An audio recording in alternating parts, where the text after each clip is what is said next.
Author Charles Yu once said, "If I could be half the person my dog is, I'd be twice the person I am." Hi, my name is Arricah, and through my quest, I'm striving to be that person. I like to think that my dog, Cassius, looked at me that way. We adopted him from a shelter. Sadly, Cassius passed away recently due to a cobra bite. He was 5 years old. This happened during my quest and only connected me to my project more.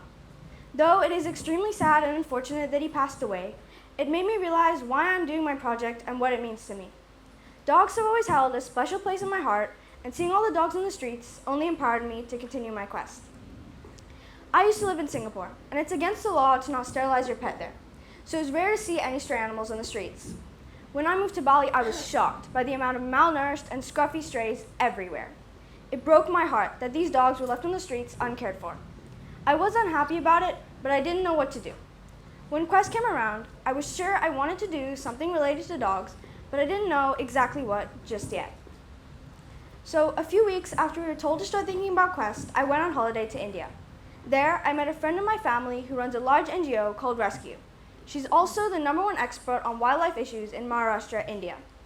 We were talking about dogs in the street, and she explained about her struggles and what worked for her, seeing as she reduced the amount of stray dogs there considerably. That was when I realized I wanted to make sure that there weren't dogs all over the streets of Bali, or at least make an impact toward the effort, knowing that's possible.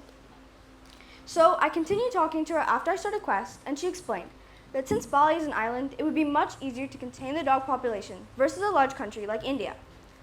I also collected numbers from Program Dharma, a part of BAWA that runs right here in Green School, Parking Lot A, once a month, and treats any problems for both dogs and cats. The numbers I got from them were helpful, as they've been doing this for 2 years and have seen pretty incredible results, considering Sibong is a known dog dumping ground. I also researched about the history of dogs as well as the culture around owning them here in Bali. Dogs have always played a significant role in the history of Bali, mainly the Kintamani dog, which arrived in Bali about 3,000 years ago. Fast forwarding to 1926, the government put rabies control measures in place, making it so barely any dogs could enter the island. Regardless of the new measures in place, dogs in Bali continue to rapidly breed, strays and owned ones alike. For a long time, dog owners in Bali have thought there is no reason to sterilize or even vaccinate their dogs, and that they will just roam free during the day and come back for meals. This can bring back so many different diseases to the house, carried through the dog's fur. According to the news organization Nikki Asia, 85% of dogs in Bali have owners that will let them run free and mate. This is just the start. Once an owned dog has pups, the owner might not be able to take care of them and leaves them on the street to fend for themselves, creating the root of the problem. During the pandemic, the amount of stray dogs in Bali increased by 13% in just 2 years, from 573,000 in 2019 to 649,000 in 2021. You can only imagine the numbers it has reached now. Other people have noticed these numbers too and are trying to make an impact. In fact, there are over 12 main dog shelters sterilizing on the island, but as you can see, it's not enough. So, with this information, I started preparing for my quest. My plan was to fundraise, raise awareness, and then fund and organize a mass sterilization. Because just sterilizing would not explain people why they need to do it, and I needed to raise money for the project in the first place. First, I started contacting different vets and NGOs to find someone willing to do a sterilization. I also talked to Ibu Alda, who helps with Program Dharma, to understand a bit more about the process before I started. The vets I talked to told me it would be around 2 to 3 mil to sterilize one dog. That was a daunting amount to raise money for, considering I wanted to sterilize 40. And I understood why so many people didn't bother, since it was a lot of money to put aside. Luckily, I found Bali Pet Crusaders, or BPC. They do mass sterilizations for just 220,000 per dog, so I decided to work with them. After finding the organization I was going to work with, I felt a little better, knowing I had organized a main and run for my project, but I still had to find people to go for it. So I went to the Coco Connection program that is run at school and talked with the kids there about my sterilization as well as why you should sterilize. Additionally, I talked to the Bandra location we chose and asked them to tell people in the area about it as well. The final step was getting the money. So I created an online platform to raise funds through and told everyone I know, as well as promoting it through Green School. I also set up Spirit Friday and Capstone Carnival stalls, raising some money from that. It took me some time to get the money, and for a little while I wasn't sure I was going to be able to meet the minimum amount I needed, which was 8.8 mil. In the end, I managed to raise 18.5 mil.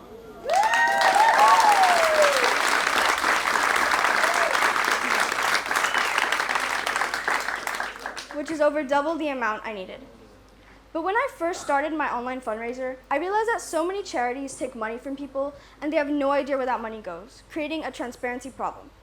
I did not want people to donate to my cause and have no idea where their money has gone, so I decided to create NFTs, or non-fungible tokens. The NFT would be a photo of the dog that was sterilized, said photo only uploading when the dog was sterilized, so that each and every person who donated will have full transparency. So after that, there's only one thing left to do. In no time at all, the day of the sterilization came. I reached the Bandra, thoughts and worries racing through my head. What if no one shows up? What if the vets couldn't come today? What if they mess up a dog's insides? All of these and more. But I reached, and everything was running smoothly. Lots of people turned up, and they hadn't messed up a dog's organs yet. I got there, asked what I could do to help, setting up the stall to help greet people and fill in the forms. Later on in the day, we went to catch some strays. The way that they do it is with a tranquilizer dart that they shoot into the dog's leg, and a few minutes later, the dog's asleep, letting them take it back to do surgery. It was a very successful day, and we managed to sterilize 25 animals, not including vaccinations, skin treatments, and even some abortions.